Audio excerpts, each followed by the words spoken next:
started. Thank you everyone for coming to inCitu's fifth online webinar. The title of the webinar today is The Augmented City, Opportunities and Challenges for Planners and Policymakers.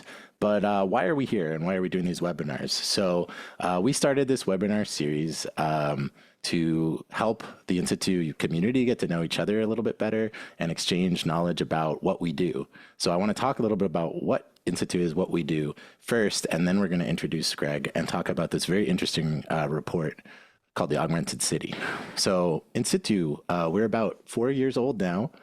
And Donna is here, our founder, started inCitu about 4 years ago with a mission to basically make it easier to talk about the future of our cities. The communication process for urban planning and the built environment is pretty dysfunctional. A lot of people admit that it's a little bit broken, and we think that, you know, architects can see the future in their mind's eye. Why can't we spend more time in 2025 showing people and talking about things in context rather than being misaligned on information? And so we have a philosophy to meet people where they are. We use mobile augmented reality to do that with smartphones and tablets.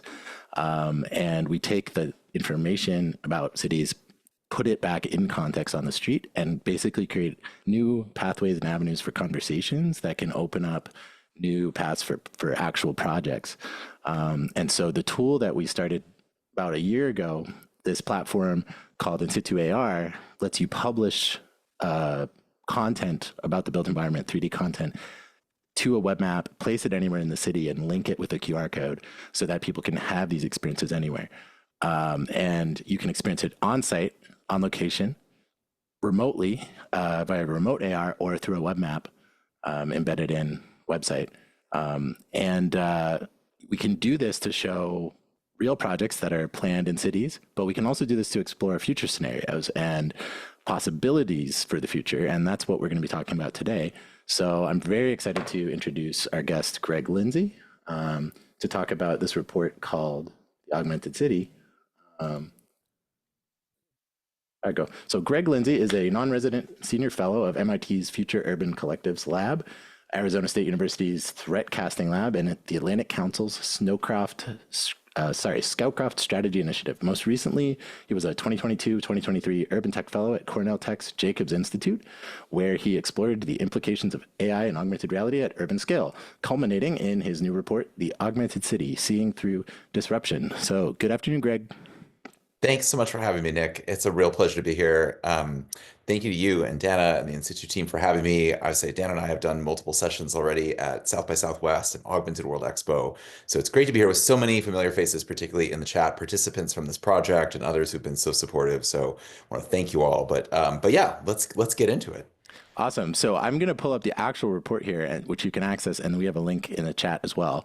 It's 150 something pages, so you might not want to try reading it right now, but we're going to give you sort of a guide through the report.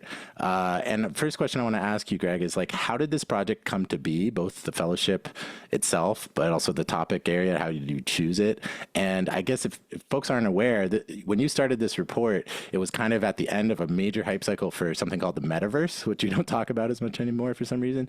And through that dying of that hype cycle, this report lasted through then. And then by the time you published it, we're already on the crest of a brand new hype cycle with AI and spatial computing, which almost is more relevant to the original topic of the report than the metaverse was. So it's very interesting timing. But how did you actually get the idea in the first place? Well, the very short version is I was blackpilled by Pokemon Go back in 2016. You know, for those of you who remember it well, those first couple of weeks where you had stampedes of people going through Central Park and trespassing and all sorts of crazy behaviors were involved. And at the time I was doing two different projects. I was working with the Knight Foundation, which was funding various projects like the Market Street Prototyping Festival in San Francisco that were designed to bring strangers into public space to have conversations. That was their idea of like, this is the building block of democracy. And Pokemon Go, like inadvertently in a single weekend, did 1,000 times more than the Knight Foundation could ever fund. So you could see, once again, the power of these technologies to, basically change human behavior in urban environments, but also do so literally overnight, unwittingly. And I had been also working with New Cities, another think tank, on projects about how cities should respond to Uber and Lyft and other forms of disruptive mobility that were, not necessarily regulated in the way that traditional taxis were, the threats to public transportation in the public realm. And so it's pretty obvious to me that this was maybe the next wave. Or also, how could cities do a better job of perceiving and understanding potentially disruptive technologies before they became a problem? And if you are familiar with, science and technology studies, this is the Collingridge dilemma.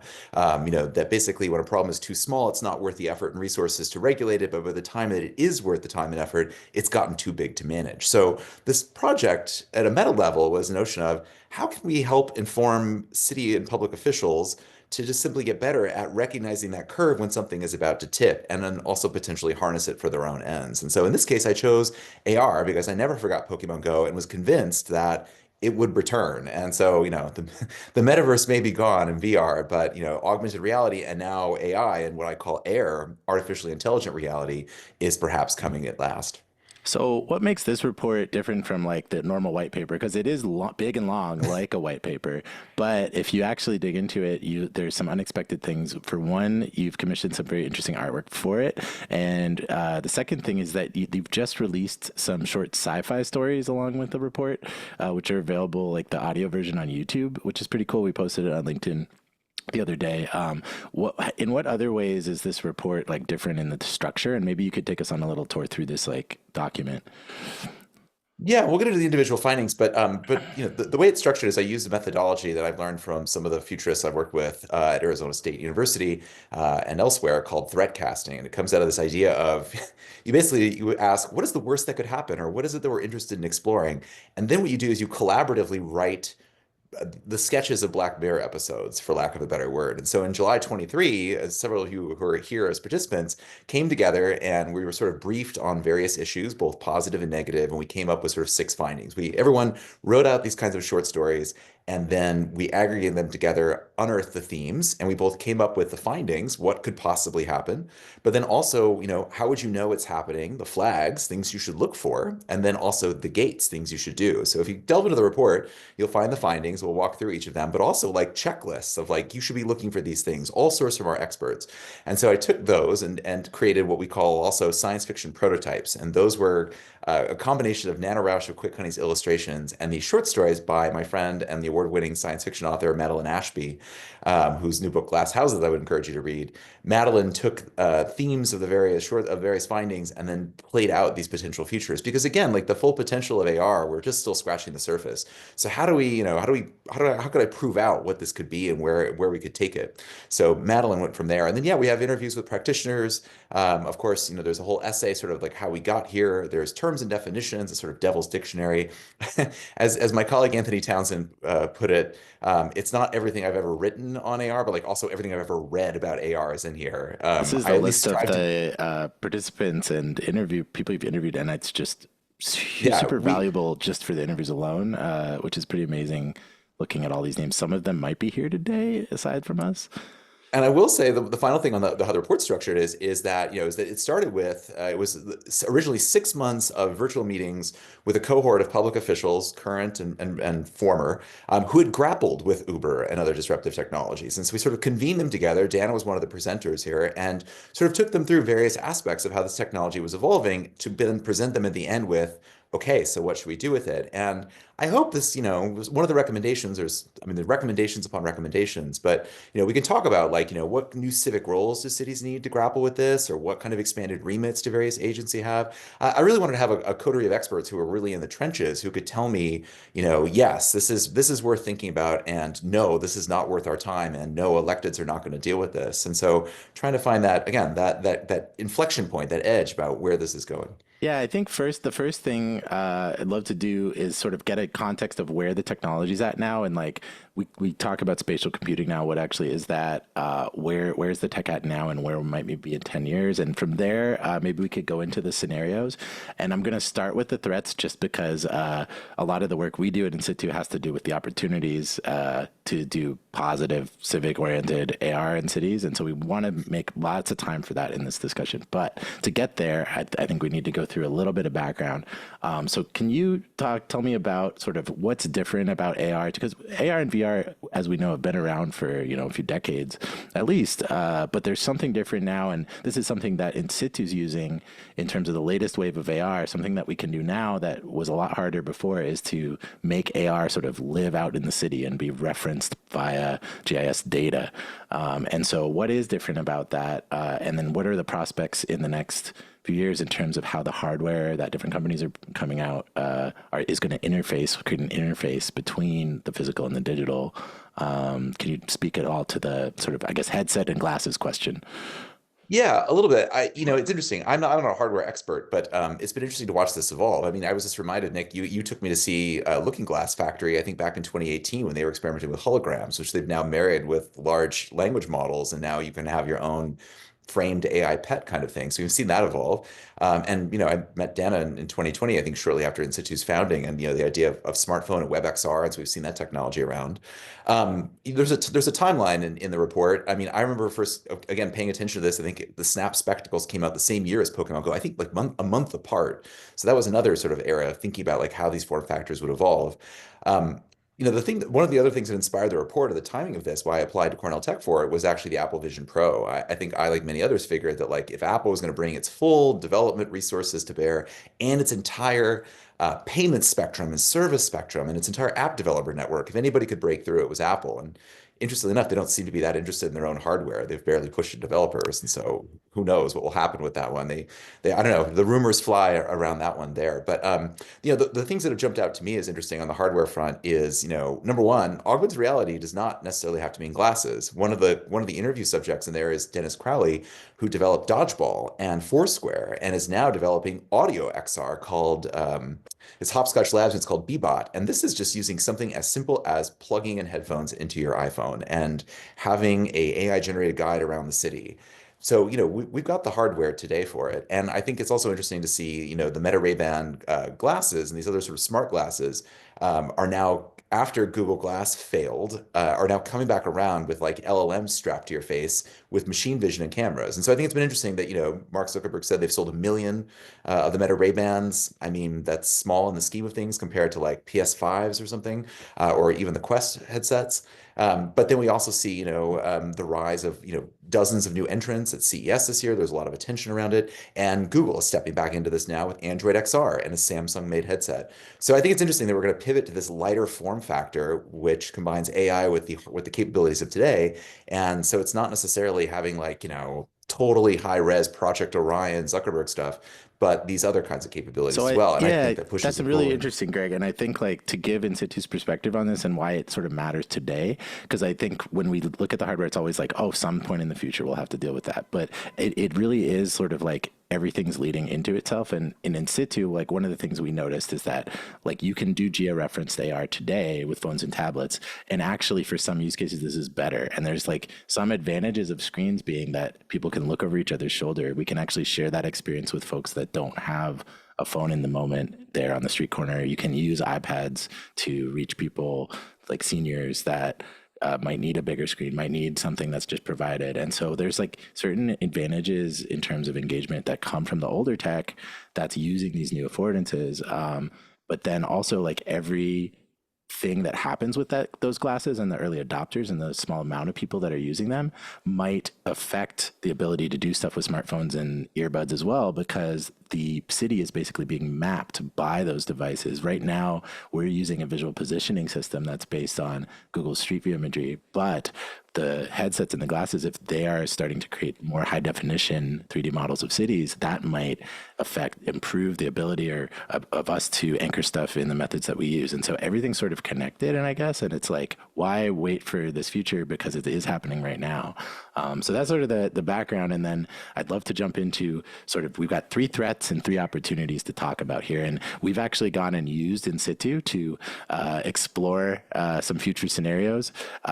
Mostly we use inCitu to talk about preferable future scenarios and hopeful future scenarios. This is a little bit of a different use case, but for the folks that are here from the Futures in Foresight business, you might be interested to use inCitu to create some future illustrations of future scenarios that you're talking about. So this one is called Tech Encroachment. Do you want to tell me a little bit about what this thread is?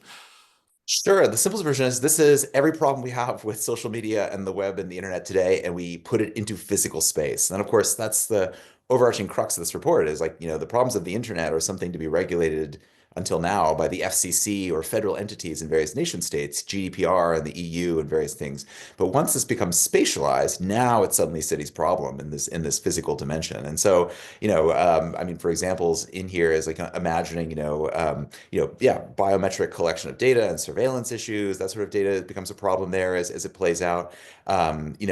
Filter bubbles, I think, is one where the notion that you can literally be in separate realities depending on all sorts of gated access and privilege and overlapping communities there could be a potential one.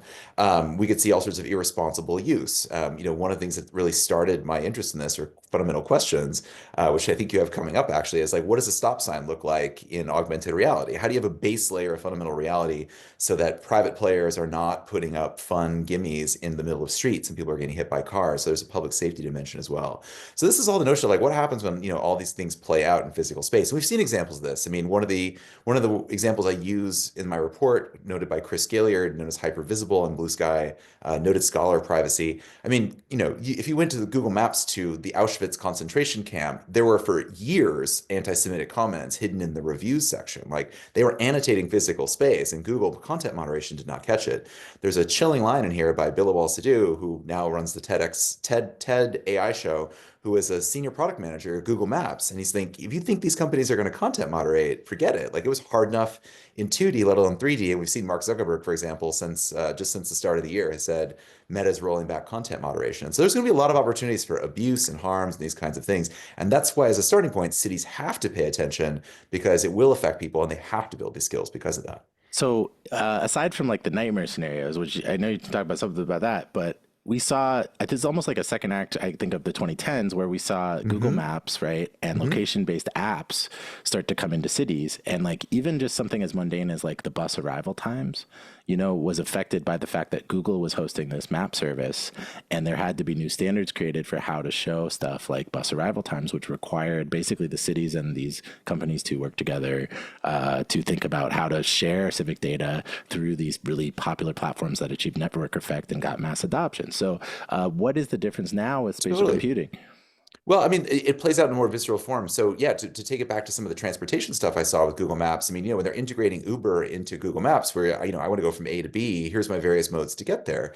How Google or anybody else, but, Google Maps as the most comprehensive, VPS with our AR core and things. So back in the day, they could choose between public transit, they could choose between private car, they could direct you to via Uber. And so, it could put its thumb on the scales about which modes people would take, and those had public policy issues. Casey Climes, who I quote in the report, he said on Twitter, he's a former Google Maps UX researcher there, and he said publicly that when he was at Google, people would suggest the idea of we should create not just a fastest routing function, but also a most scenic function. And he said that he would viscerally resist this because, scenic routes would tend to have more tree cover, which tend to be more correlated with high income neighborhoods. And you could inadvertently very much siphon away foot traffic for businesses and revenue and tax dollars out of low income neighborhoods. So at scale, these platforms create all these kinds of problems. And so when it comes back to spatial, well, if you look at the Android XR launch video from just in December, the use case is you're talking to your AI about your friends have left messages and you're going to meet up at a cafe, and literally it pulls up maps and gives you turn-by-turn directions through reality. How do you define those turn-by-turn directions? Do cities have any recourse into sort of where people are being routed or routed away from? Again, other examples from back in the day, there was a website in 2013 called Ghetto Tracker, which immediately changed its name under pressure to, I don't know, I think like Find My Neighborhood. It was sort of an inverse, like it'll steer you around the redlined areas of your choosing. Like, how do we choose to redline reality? So we can get into that. So these are all those issues that, like, again, so the illustration that they came up with really here, just on the spur of the moment, I don't know if anyone remembers like the window decals from Yelp and Google business reviews when they started to put these window decals up on all the businesses. You'd send them out and they would proactively create accounts for every single pages for every single business and allow you to claim that. Well, maybe soon you'll be able to claim the air rights right around your business in mixed reality and so forth. So anyway, this is just one future scenario powered by inCitu, just to help you imagine the future. We're going to move I think maybe through the other ones pretty quick, but this Yeah. is the idea that like you might want to create spaces where you don't allow augmented reality. And we saw that with Pokemon Go, like trying to stop people from playing in certain parks or maybe areas with a dangerous cliff. And so maybe you want to block AR on purpose with a rule or a policy, but keep it open for the civic areas that you need to use it to engage with people. But maybe also this red X could represent a neighborhood where the system that supports the AR is not supported. So is there some inequality? And do you have that story about Pokemon Go gyms and how they tried to address the inequality in the content in the game there? Yeah, or they didn't per se. So one of I mean, this famous Boone Sheridan was perhaps still is perhaps until recently was a UX designer at 18F, the federal sort of digital support agency. But back in the Pokemon Go heyday, he lived in a deconsecrated church in Holyoke, Massachusetts. In fact, still lives there. Now, if you know this, Niantic, which makes Pokemon Go, used a previous game called Ingress to help define the maps, these player submissions. Well, a player thought his home was still a church. Niantic used houses of worship as places to locate the gyms because they weren't often that in use or occupied. And so suddenly on the first day of Pokemon Go, there's like 50 people pulling up their cars on his property. He was not part of the large Niantic lawsuit for trespassing, but you start to see the implications of this.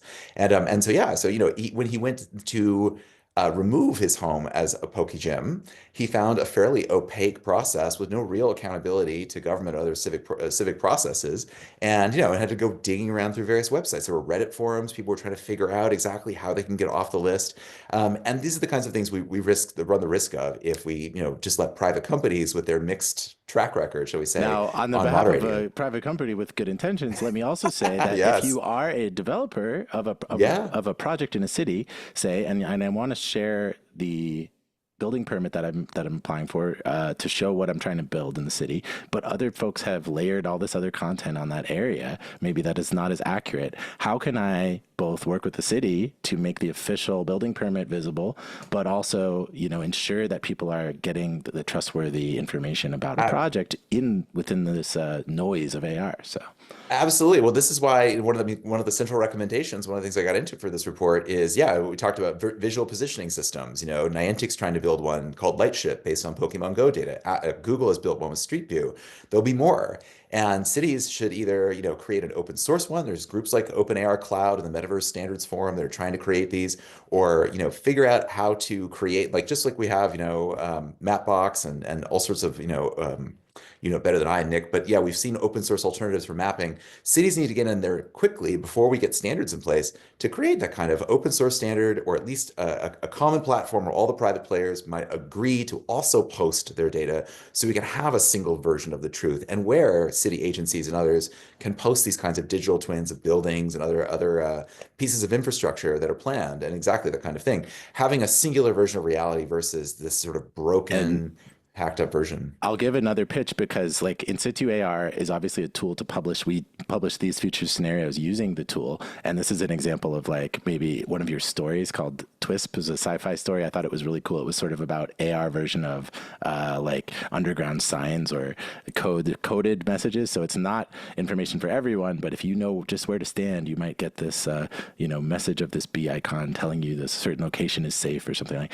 It's really interesting. But what inCitu is doing beyond just publishing individual projects is we're trying to promote building permits as a standard. How do we bring building permits into 3D? And we're working with some of our clients and pilot cities to like, how might we integrate AR into the permitting system so that it is available as part of the process, and that there is that sort of source of truth that's trustworthy. That's a place where we can have those civic conversations and have the best information. Yeah, I think it's a perfect example of the kind of like missing civic infrastructure that needs to be there, of having like automatic output out of building and building permit applications into a urban VPS that shows you not just the city it exists, but the city that is planned. So then, as you know far better than I, you can actually have this kind of civic engagement and consideration of it and have it actually there. We'll come back to We'll Twisp in a move bit to here. the opportunities now because we Yeah. spent enough time on the threats. We're almost at halfway point, and I think we want to talk a lot about this because one of the recommendations in your report is for cities to devote more staff and resources to some of these emerging technologies and to figuring out the best way to maintain them and be proactive. Now, I know as if folks are here that are working in the public sector, you might hear that recommendation and kind of roll your eyes because it's like, listen, we have very little budgets, we have no time, like we don't want to be creating new roles necessarily.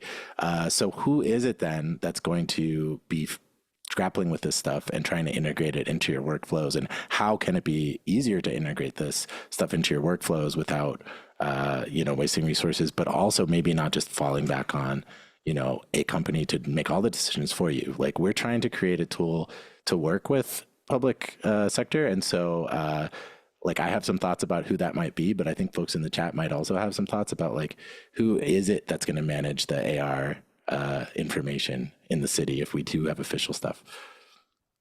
Yeah, well, I definitely want to hear from the actual practitioners who are here. There's some more brain power in the audience than there is in me. So, but yeah, to your point here, I mean, building off of this is the sort of core opportunity here. Civic Tech of notion of being this new tools of visualization and presentation and engagement.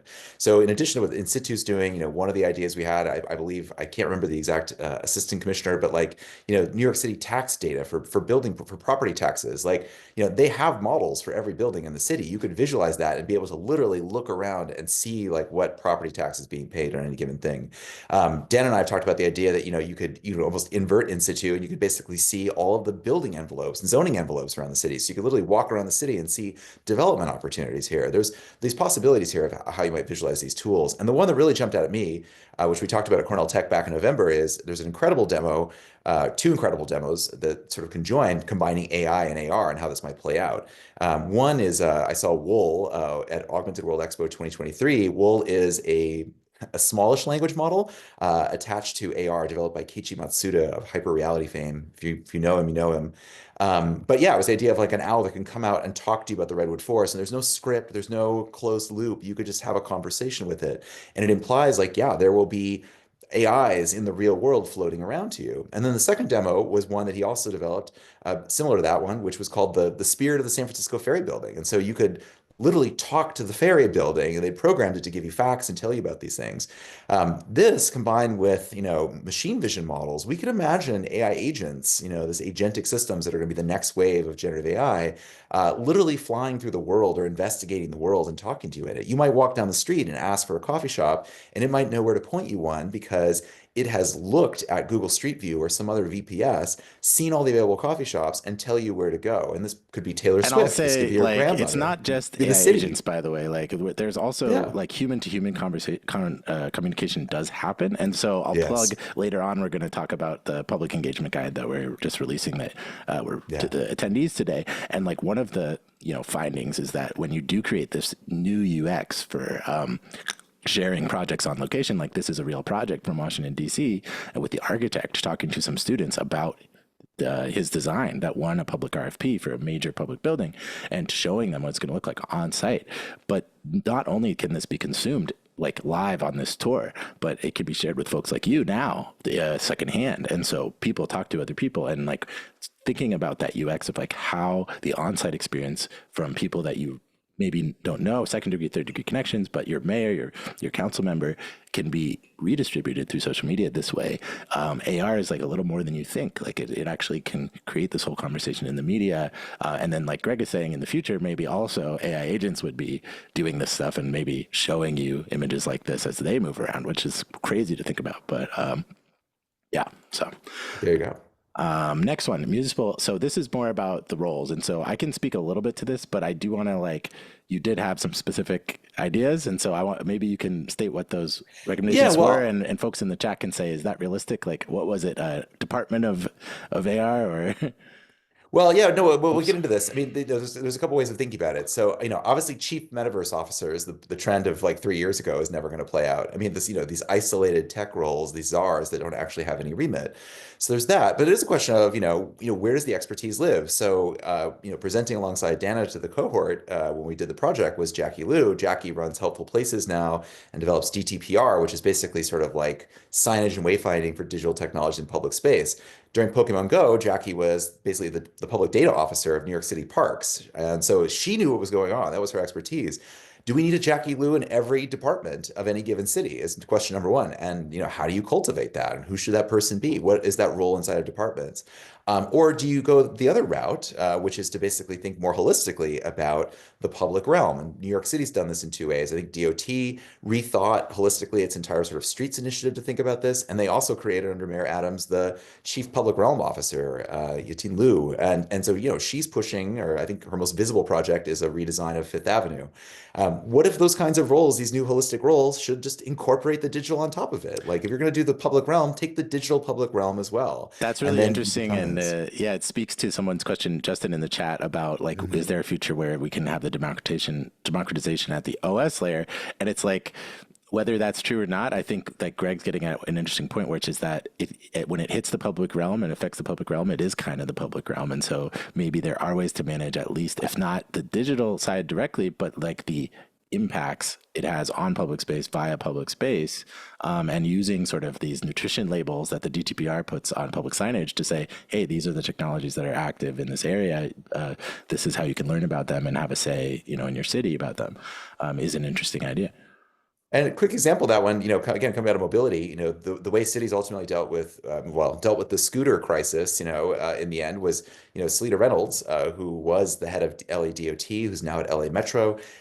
She commissioned her own open source standards, the mobility data specification, to demand that private operators provide data to cities, real-time granular data on location and availability and these kinds of things as a way to regulate them. Hugely controversial. They got sued by Uber and the EFF and the ACLU. But it was like a city's real effort to push back and create their own tools to regulate this. So And so your actually, point about like, OS I'd level, love to share a story about inCitu with that, because like we talk to cities about like how this can be an opportunity to actually put more data into the public's hands as well. And so one example of that, like for example, and talking about which roles would use AR. So these are just the animations on this slide are some examples of one, a city planner, right, has access to SketchUp, can make some basic models, and wants to promote an idea for an affordable housing project to the city, to residents. Using tools like inCitu, you can actually propose that on site, record videos like this. This is a mode called edit mode, where you can actually, in the phone camera, move things around in AR to align them as you want to show them on a site.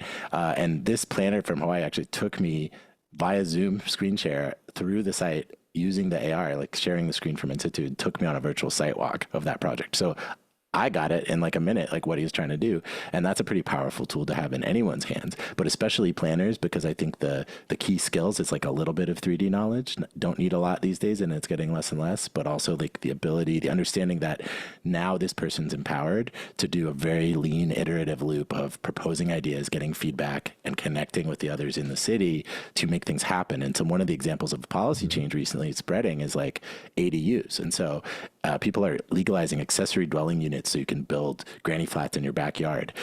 Different states are legalizing them at the statewide. And with inCitu, and we integrate with some of the tools that planners use, like ArcGIS. So the planners already have the ArcGIS account, and they can use tools like the City Engine. This is Don from Esri that made this really cool video showing how you could design an ADU in City Engine and with ArcGIS Urban, and then put it into AR to share ideas with maybe the committee that's putting together the policy on like how are we going to legalize ADUs, what should the setbacks be, and I think that's pretty powerful, and also like shows like some of the roles that are the in-between roles that might be picking this stuff up and using it in a way that like doesn't create more work necessarily, but like fits into your existing workflow and hopefully makes you spend less time talking about it. But one of the things that Greg mentioned is like an example of how we get more data into the public is like when we're talking about a permitting system. It's crazy, like a lot of cities, including New York, still do building permits as a block of text that describes what you want to build. Why don't we take building permits as 3D models? And so when we're looking at exploring putting permitting systems into AR, one of the advantages is that if you create incentives through offering the AR or through accelerated permitting programs, incentives for developers of projects to share more 3D content, but also make that content then available publicly, that could be a way that cities can help bring that more information into the public realm that was private. So just a thought for city leaders. So we're going to move on to the next opportunity, which is grassroots. So we talked about the top down. Maybe we should talk a little bit about bottom up, and obviously, what does this mean for pop-ups and tactical urbanism and all that? Yeah, I mean, this is the recognition that that these tools are not going to be purely in the hands of big corporate actors, big tech or little tech. It's not going to be just in the hands of civic officials. It's going to be out there. There will be all sorts of people who will use tools like inCitu to visualize what their neighborhoods could be. So yeah, tactical urbanism in the digital realm, one example. Another example is there's a great nonprofit in New York called Kinfolk. They basically propose alternative Black monuments to existing ones. So, for example, a giant a statue of Toussaint Louverture, the liberator of Haiti, in place of Columbus in Columbus Circle. And so that becomes a way of basically, creating a sort of contested narrative, and they use it for education. They have a whole theory of change, like this is how you can build groundswells of support for changing the city. So we'll see efforts like this, and they might overlap as well. And to twist the example you gave earlier, the sigil. That's one of Madeline's stories that borrows from hobo war chalking, the idea that there will be hidden communities and pathways. There'll be secret information buried in places. And we could see AR play out in that way as well. So people will take up these tools and they will figure out their own ways to basically argue in favor of like, this is what we want. And so, yeah, there's a tremendous opportunity for cities to put the tools directly in the hands of people to empower them, or this becomes a way of also managing. I mean, you'll present alternatives to them and they will present alternatives back. We could really change the community input process perhaps in standard meetings, or there'll be, guerrilla versions of how this might play out. Yeah, not to put you on the spot, city leaders, but if some nonprofits start showing up with AR videos of their alternative proposals, like, are you going to be ready? So that's one idea. But I think I want to address some of the questions in chat and also just show this slide is also about resilience, and just call out that we have Tampa Bay Regional Planning Council staff, I think, in the webinar, which they were the ones behind this demo in the bottom animation, which is showing like how different housing typologies might respond to sea level rise. And so using this tool, not just for the grassroots stuff, but also risk communication, official risk communication and resilience planning can be pretty powerful as well. So some of the questions in the chat, somebody asked about the coverage areas for AR, and this is an interesting topic in general. Like, can we use it in developing countries? Was the question. Are all cities mapped? And so I can say for inCitu at least, we're sort of equal to these coverage area of Google Street View, since that's the Street View imagery is tied into how we localize things in AR. And so the coverage area is pretty much anywhere you can get Google Street View. But then, of course, we have the offsite mode where you can do interactive AR and sort of move objects around manually. And so that's a coverage area as anywhere you can get the smartphone or the tablet. But the coverage question is interesting, and it comes to the challenge of the inequality. And I think I want to talk a little bit about the one sci-fi story you mentioned called TWISP, because that's what this, where is it? This one is supposed to be illustrating here. So what was that story about? It was about these AR sort of sigils, but also like a community in a rural area, right? And the difference between rural versus urban AR. Yeah, it was the idea. Well, it was the idea of just basically having hidden sigils there. So what we think of in urban environments as as graffiti, there playing out in other areas could basically be sort of communities that are distributed in space, that are connected through augmented reality, and they can find each other in space. So in this case, it was describing basically, I mean, sort of runaways and sort of modern day hobos and others who use it to create a secret community network to find each other. And so that way AR was an enabler tool, but also you needed to know, and there were various rituals in place, kind of thing. So I think it's interesting that way. But the coverage area, it goes directly back to that, because you can go look at, for example, Snap. They have urban scale lenses, but they're available in London, Los Angeles, Santa Monica. So that's very telling. As someone from Maine, it's like, when do we get the cool stuff, right? And it's also comes up exactly what Boone Sheridan talked about. The Pokemon Go, was not being played out in Holyoke, Massachusetts. It was much denser there. And we also see this third example, Lightship VPS, which they developed from that one. Yeah, it's much more concentrated in cities with centimeter level resolution. So I think this will change. This is why we're using Google's VPS, by the way, because our coverage area being Street View, like anywhere you get Google Street View, is pretty wide. And so we're able to do projects like in more rural areas as well as in New York, which is really nice. But I will say, like, one new use case that we explored this year was emergency response and humanitarian. And so we were trying to come up with an idea for how, like, to support a rural community going through forest fires and bushfires. And it's really interesting to think in the resilience context that the use of AR might look a little bit different when you're in a city that's at full capacity versus like a situation in LA, maybe after the fires, where you have to use it a little bit differently. Maybe you have to use it more in a decentralized way or more in a low-fi way to show people where to go or to even prepare for a disaster ahead of time.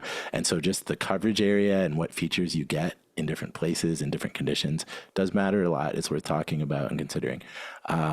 So the last question, somebody asked about interoperability with Esri products. Sorry, Yeah, this it will was be a a great little more discussion about like interoperability. marketing. Maybe you can turn it into a more general question, but I do want to give the marketing push that we develop our integration to work with ArcGIS Online.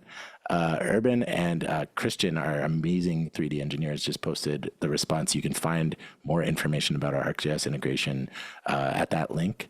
It's a two-way integration is the important thing to know. So you can not only publish things from your Esri map into AR, but you can also go backwards and create a project in inCitu that in turn creates that map in Esri. And another important thing for cities people to know is that your data will be living in your Esri account and we're pulling it out to use an AR. So it's sort of, we're trying to, as an AR product, to be interoperable to allow you to use the systems that fit, that match your policies for data storage, privacy, et cetera, and then just like use that data instead of creating new places to store data, new vulnerabilities. So try to integrate with both platforms like Esri for your mapping data, but also like your feedback system where you're collecting your comments and your surveys so that that PII, we can link straight out from the AR lens to that survey platform so you can connect to the things that you're already using that fit your needs and pass your checks already.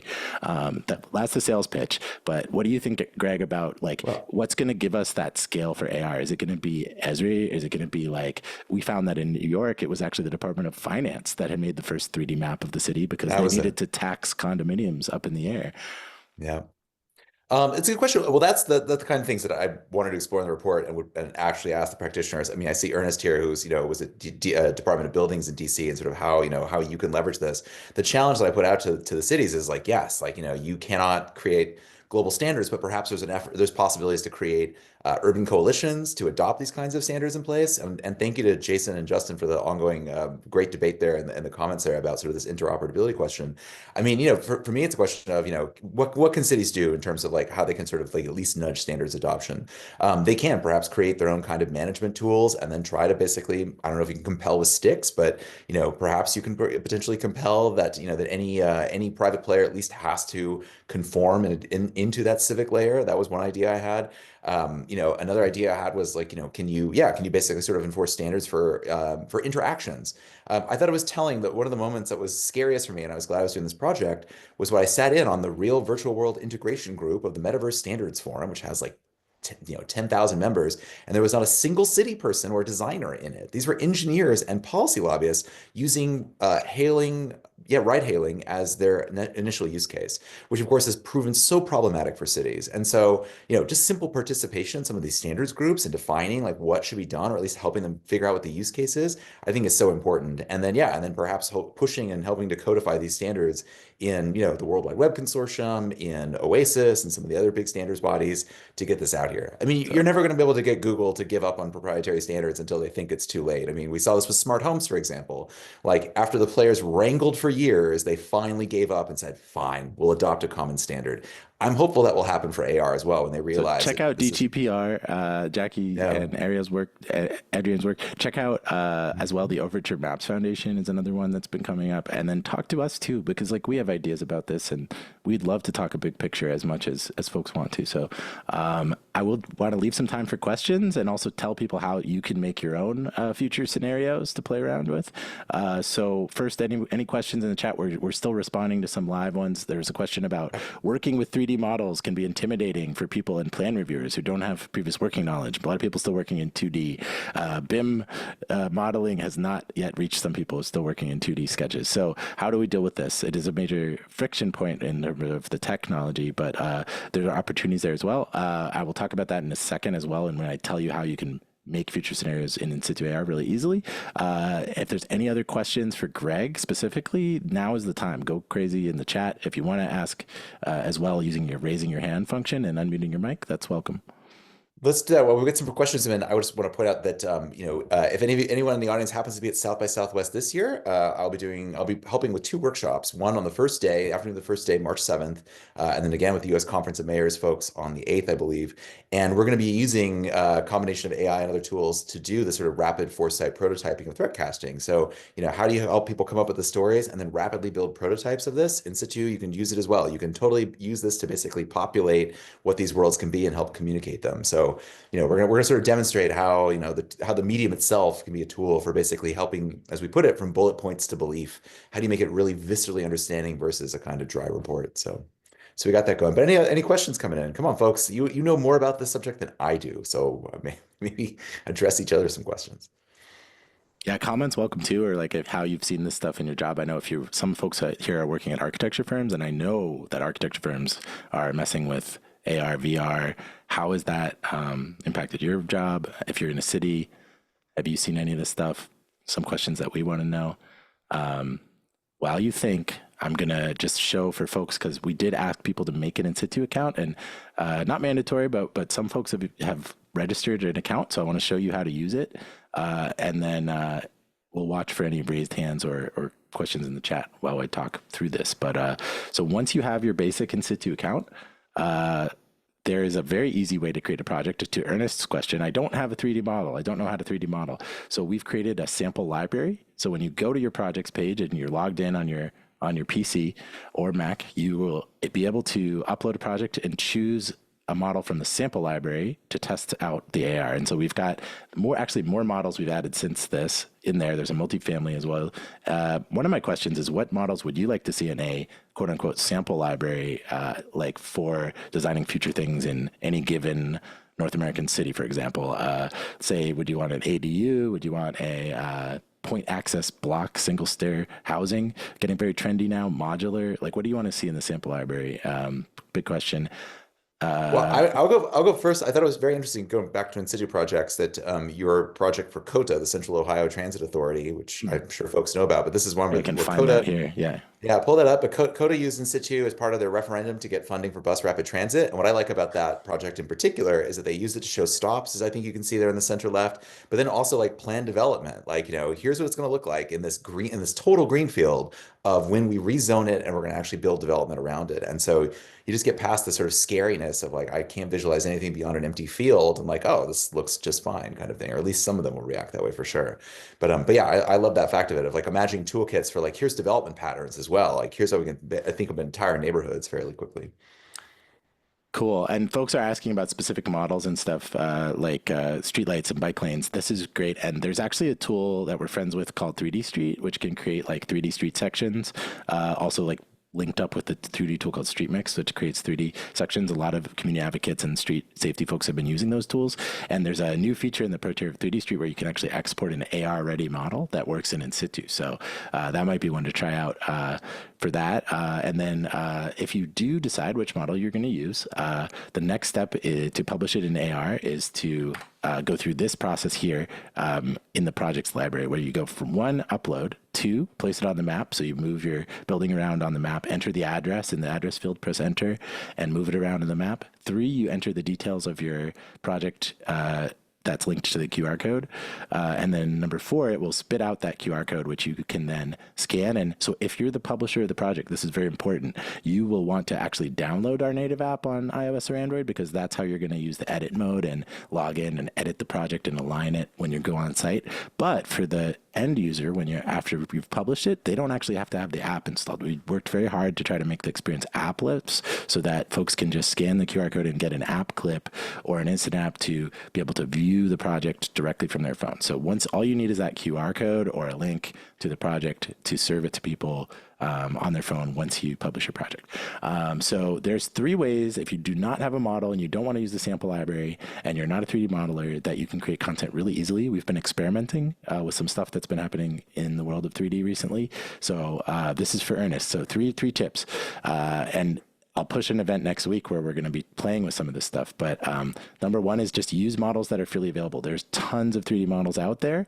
There's stuff that was made for urban planning. There's stuff that was made for entertainment and games up on Sketchfab. There is stuff that was made for urban games like city skylines, like mods, where you can pull realistic buildings and all kinds of styles in. So look at what's out there already.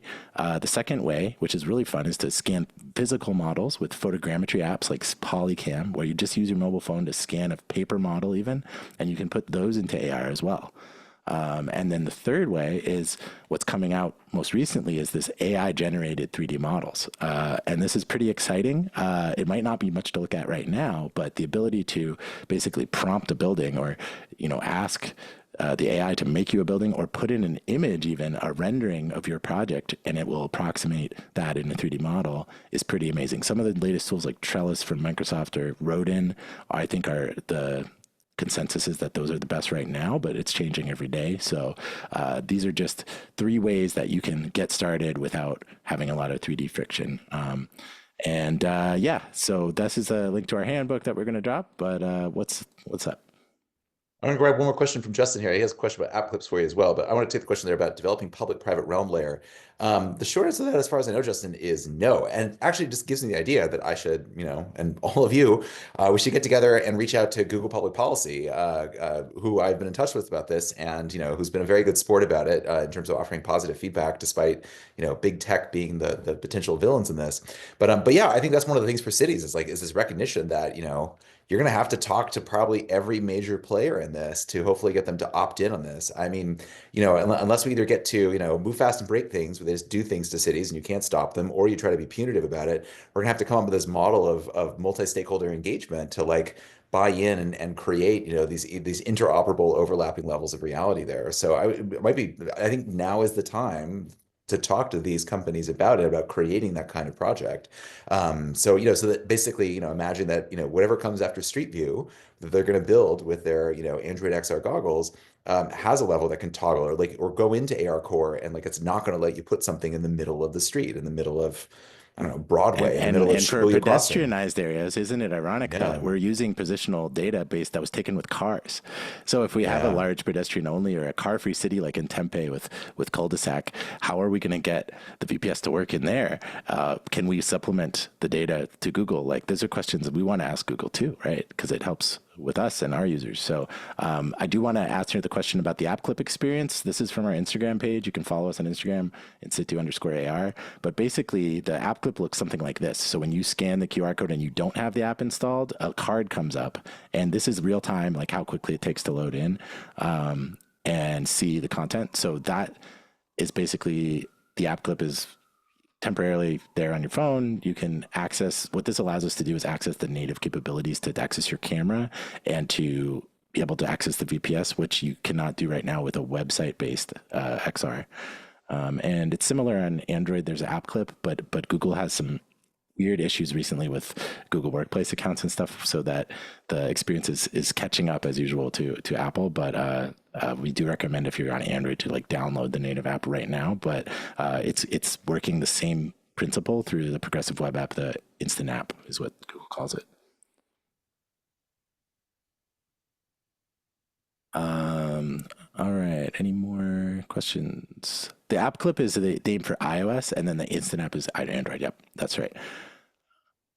And then there was a question about collaborations between inCitu and universities, which is, well, Cornell Tech, here we go. We're actually super interested in this. So if you're from university, we would love to talk about how can we, one, present to your classes, offer inCitu as an option for students to use in your labs, contribute to courses, coursework, but also if you have PhDs and folks that are researching digital engagement, public participation, digital tools, or AR, XR, study us. Please put us. We've got case studies. We work with actual cities, and we're not just After Effects prototype like the tins that are going around on LinkedIn. This is real stuff we're doing. So we would love to contribute to your research. Please reach out to us. And we're very excited to start doing more workshops this year and actually getting our hands dirty with the tools. So if you want to do that with us, hello@inCitu.us. All right, we're at the top of the hour, so I want to do 2 quick plugs here to the audience here. So obviously, Nick has my report up in front of you. I think you just Google Urban Tech, the Augmented City, and you'll find your way to Cornell's little microsite there where you can download the latest version of the paper. And then also, I'm sure we can drop links, so we'll follow up there. I would encourage you to go to the Cornell Tech Urban Tech Hub YouTube channel, which is where we have a playlist of all the stories. And so you can listen to me and Madeline Ashby take turns reading her excellent stories in various Twilight Zone style Rod Serling voices there. But it's a lot of fun to really sort of bring that to life. And yeah, I think I'm happiest about having Madeline sort of contribute Can you her say the vision for line? this. What is it's like the Twilight Zone line you do at the beginning of each one. It's like, You are entering a dimension not only of sight and sound, but of mind, something like it's this. like the futures that we want to avoid Oh or yes. bring to light or something. Yeah. Exactly. Yes, I challenge you all. So that's what we got for here. All right. Well, Lenny, we'll post the links here And before we I will call it a day. give our own call to action as well to if you want to practice using and learn how to use inCitu, we have a first of its kind event coming up next week called the Office Hours. I'm going to be every other week doing these 2-hour sessions where there's our office, there's me and Lizzie. So you can actually join a virtual hangout for 2 hours, and we're going to do all kinds of experiments together, get those projects out and actually use it. It could be a great excuse if you want on your lunch break to actually get out in the city and walk around. And so we hope you'll join us for those and ask lots of questions there. Please make an account if you haven't already to do that. And then the last call to action is you're going to get that survey link again in the follow-up email, which is going to give you access to this report. This is things we've learned from real projects about how to do events and programming and classic community engagement stuff around the AR in a way that the AR is actually feeding into it, and in good community engagement practice, layering it all over to reach the most people possible and create the best conversations. So these are real things that we've learned and our clients have learned. And then at the end, I guess to close the webinar, we'll leave you with the quote from Jane Jacobs, who was a big advocate of direct experience. And, I think AR is a great excuse to get back out in the city to have those direct experiences. And while you're looking and hanging out and looking at AR, you might as well also listen, linger, and think about what you see. So on behalf of inCitu, thanks very much for joining us at the webinar. Stay in touch.